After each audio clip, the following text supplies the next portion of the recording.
तो दोस्तों, क्योंकि सांस भी कभी बहू थी सीरियल के आज के एपिसोड की शुरुआत होती है तृप्ति और सिद्धार्थ से, जहां दोनों गाड़ी में कहीं जा रहे होते हैं। रास्ते में सिद्धार्थ अपनी मॉम से एक सवाल पूछता है। उसे हैरानी होती है कि आखिर तृप्ति को पहले से कैसे पता था कि समायरा की दादी तुलसी सिद्धार्थ के घर जाने वाली है। तो तृप्ति भी मुस्कुराते हुए कहती है कि उसने बहुत जिंदगी जी ली है और ऐसे लोगों को उसने बहुत हैंडल भी किया है, इसलिए अब सामने वाले के इरादे समझने में उसे ज्यादा वक्त नहीं लगता। लेकिन सिद्धार्थ बार बार यही जानना चाह रहा होता है कि आखिर उसे ये बात कैसे पता चली। तभी कहानी कुछ देर पीछे चली जाती है। फ्लैशबैक में दिखाया जाता है कि समायरा ने तृप्ति को फोन किया था। उसने सबसे पहले सिद्धार्थ के बारे में पूछा था, तो तृप्ति ने बताया था कि वो उस वक्त बाथरूम में है और फिर समायरा से उसकी घबराहट की वजह पूछी। समायरा बताती है कि तुलसी दादी उसके पास आई थी और उससे उस लड़के का पता मांग रही थी जिससे वो प्यार करती है। लेकिन समायरा ने असली सिद्धार्थ का पता देने के बजाय सिद्धांत का पता दे दिया, क्योंकि तुलसी को अब भी यही लगता है कि सिद्धांत ही उसका सिड है। समायरा ये भी कहती है कि तुलसी उसी पते पर सिद्धांत के घर जा चुकी है और सिद्धांत को इस पूरी बात की कोई जानकारी तक नहीं है। तो तृप्ति उसे घबराने से रोकती है और उल्टा उसके फैसले की तारीफ करती है। वो समायरा को भरोसा दिलाती है कि उसने जो किया सोच समझकर किया है और ठीक ही किया है और अब आगे की जिम्मेदारी वो खुद संभाल लेगी। समायरा को बस सामान्य तरीके से सब कुछ चलने देना है।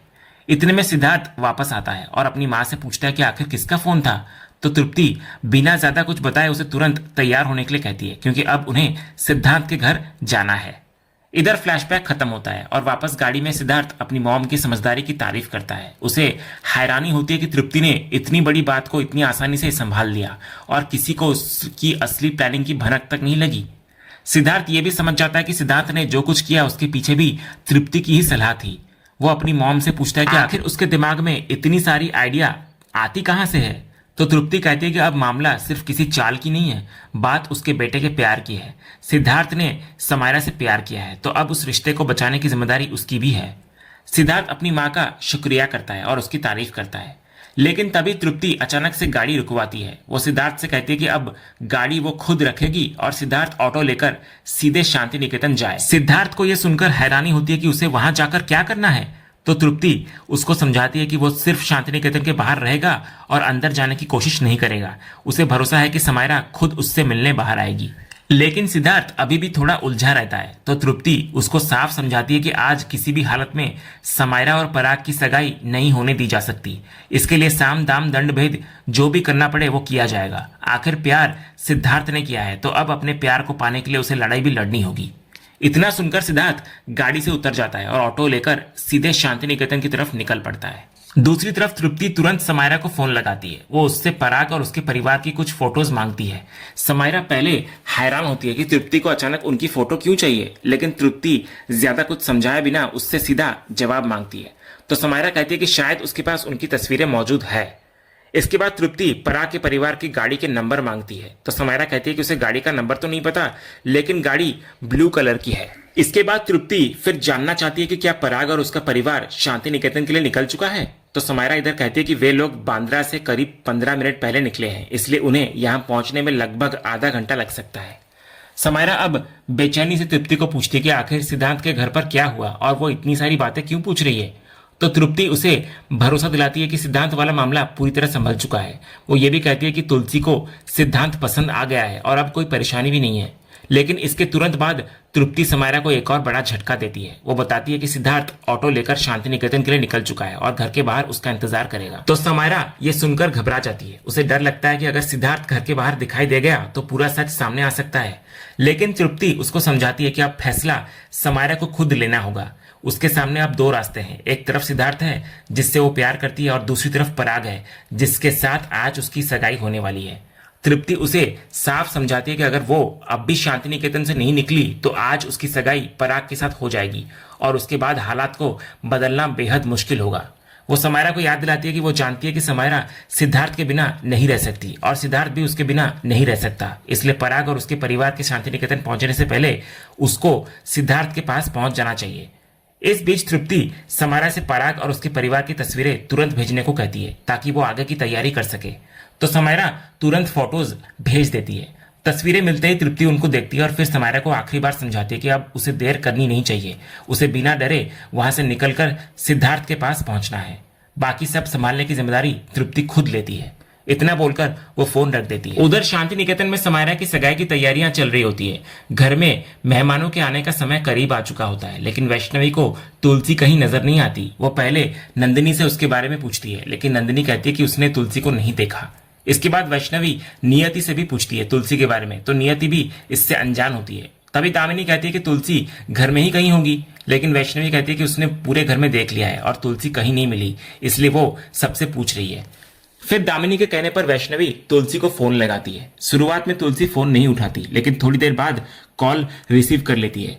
वैष्णवी राहत की सांस लेते हुए पूछती है कि वो कहाँ है, क्योंकि मेहमानों के आने का वक्त हो गया है। इतने में वहां मौजूद नंदिनी वैष्णवी से फोन लेकर खुद तुलसी से बात करती है। वो पूछती है कि वो कहाँ पर है और सब उनका इंतजार कर रहे हैं। तो तुलसी जल्द घर पहुंचने की बात करती है, तो नंदिनी उनसे जल्दी आने के लिए कहकर फोन रख देती है।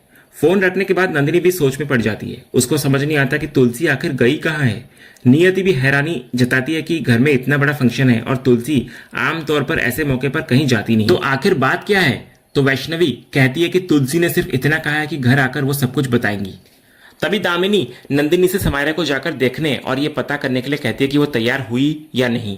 तो नंदिनी तुरंत समायरा के कमरे की तरफ चली जाती है। फिर वहां पहुंचते ही नंदिनी देखती है कि समायरा ने अलमारी से कई साड़ियां निकालकर बिस्तर पर फैला रखी हैं और वो कुछ ढूंढ रही है। नंदिनी ये देखकर हैरान नजर आती है कि आखिर तैयार होने के बजाय उसने पूरा कमरा क्यों फैला रखा है।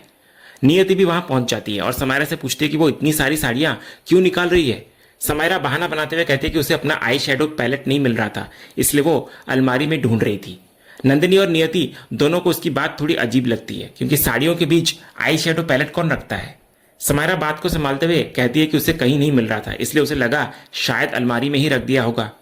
तभी गरिमा वहां आकर बताती है कि आई शेडो पैलेट उसके पास है, क्योंकि वो उसे लेकर गई थी, तो अब वो लेकर आती है। इतना बोलकर वो आई शेडो लेने चली जाती है। इधर नंदिनी नियति से बोलती है कि वो नीचे जाकर देख ले कि सगाई की तैयारियों में कोई कमी तो नहीं रह गई। तो नियति वहां से चली जाती है, लेकिन समायरा मन ही मन परेशान नजर आती है। उसको लगता है कि नंदिनी अभी यहीं रुक गई तो वो घर से बाहर कैसे निकल पाएगी और सिद्ध के पास कैसे पहुंचेगी।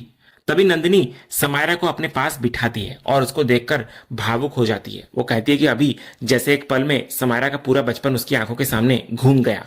पता ही नहीं चला कि कब उसकी छोटी सी बेटी इतनी बड़ी हो गई और अब उसकी लाइफ में वो वक्त भी आ गया जब उसे अपना घर बसाकर जाना होगा।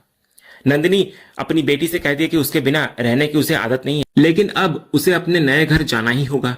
वो इस बात से भी खुश होती है कि समायरा अपनी मॉम और अपने डैड की मर्जी से ये रिश्ता स्वीकार कर रही है। नंदिनी को पूरा विश्वास होता है कि समायरा पराग के साथ बहुत खुश रहेगी। इसके बाद वो करण के बारे में भी बात करती है। वो मानती है कि गुस्से में करण ने समायरा के साथ कुछ ज्यादा सख्ती जरूर की, लेकिन आज वो अंदर से बेहद खुश है। वो गर्व से सबको बता रहा है कि उसकी बेटी उसकी मर्जी से शादी कर रही है। नंदिनी फिर समायरा को भरोसा दिलाती है कि पराग के घर में वो बहुत खुश रहेगी और उस घर में उसका पूरा मान सम्मान होगा। इतने में शोभा वहां आती है और बताती है कि नीचे करण नंदिनी को ढूंढ रहा है, लेकिन नंदिनी को भावुक देखकर शोभा उससे पूछती है कि आखिर वो इतनी उदास क्यों हो गई। तो नंदिनी समायरा को देखते हुए कहती है कि बेटी की विदाई का समय जैसे जैसे करीब आता है, दिल में एक अजीब सी खुशी और दर्द साथ साथ महसूस होता है। एक तरफ बेटी के लिए जीवन की खुशी होती है, तो दूसरी तरफ उससे बिछड़ने का दर्द। तो शोभा इस पर उसको समझाती है कि वो इतना भावुक न हो, क्योंकि पराग और उसका परिवार बहुत अच्छे लोग हैं और वो इस बात को अच्छी तरह जानती है। वो समायरा को भी याद दिलाती है कि पराग के परिवार वाले करण और गौतम के बचपन के दोस्त हैं और उनका परिवार भी अच्छा है, इसलिए उसे विश्वास है कि समायरा वहां खुश रहेगी।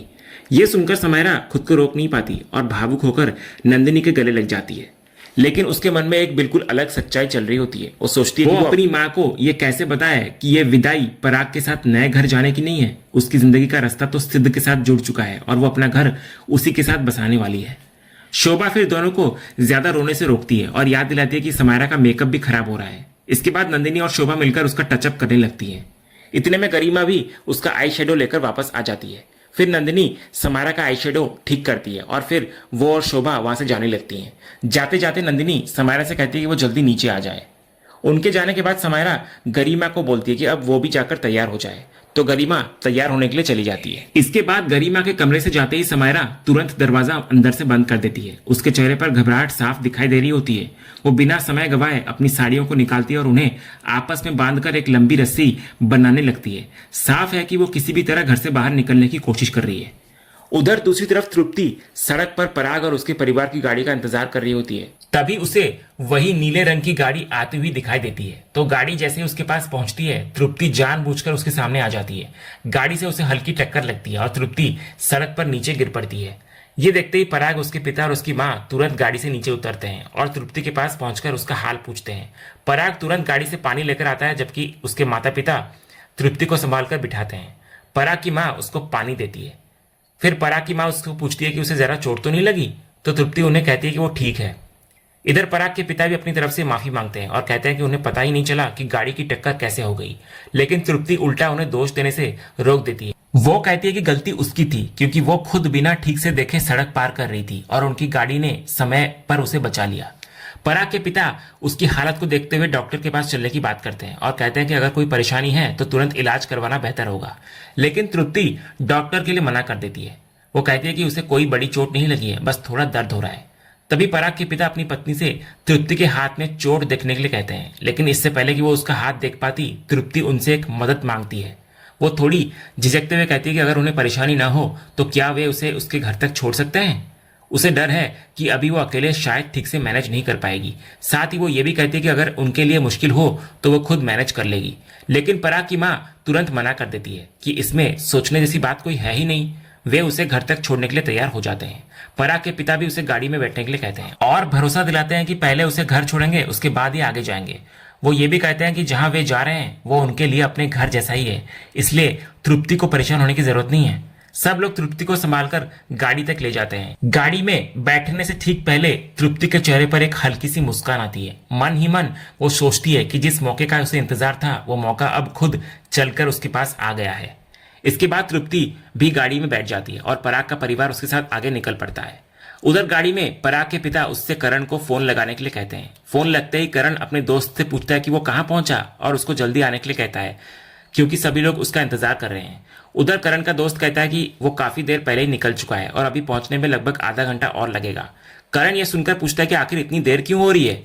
तब उसका दोस्त कहता है कि रास्ते में एक छोटा सा एक्सीडेंट हो गया। उसकी गाड़ी के सामने अचानक कोई आ गया था, जिसकी वजह से थोड़ी परेशानी हो गई। वो पहले उन्हें उनके घर ड्रॉप करेगा और उसके बाद करीब आधे घंटे में शांति निकेतन पहुंच जाएगा। दूसरी तरफ सिद्धार्थ भी ऑटो से शांति निकेतन के बाहर पहुंच चुका होता है। वो ऑटो वाले से थोड़ी देर इंतजार करने के लिए कहता है, क्योंकि उसे वहां से किसी को साथ लेकर जाना है। लेकिन ऑटो वाला कहता है कि उसकी दूसरी सवारी है जो उसकी रोज की है, इसलिए उसे अब यहां से निकलना पड़ेगा। तो सिद्धार्थ उसको पैसे देकर वहां से भेज देता है। इसके बाद सिद्धार्थ तुरंत समायरा को फोन लगाता है। फोन रिसीव करते ही वो उसको कहता है कि वो शांति निकेतन के बाहर उसका इंतजार कर रहा है और उसको जल्दी बाहर आने के लिए कहता है। तो समायरा भी उसे आने के लिए कहकर फोन रख देती है। फोन रखने के बाद समायरा अपनी खिड़की खोलती है।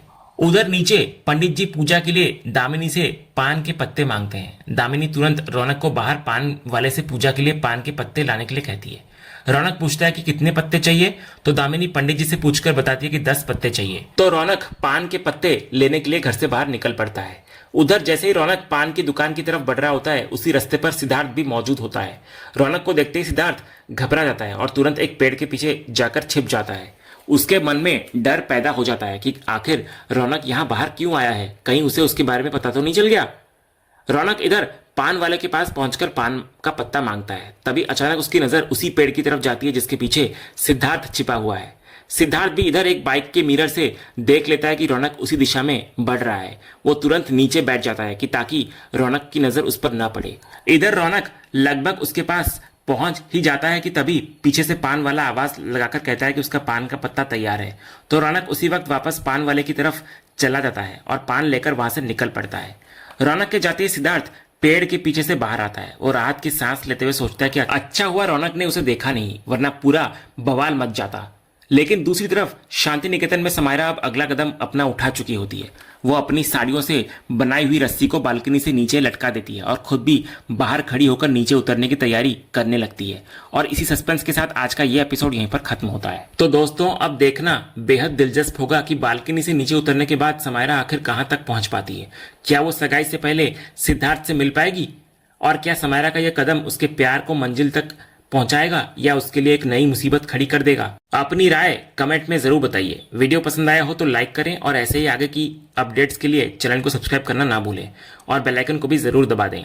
मिलते हैं अगले एपिसोड के अपडेट के साथ, तब तक के लिए धन्यवाद।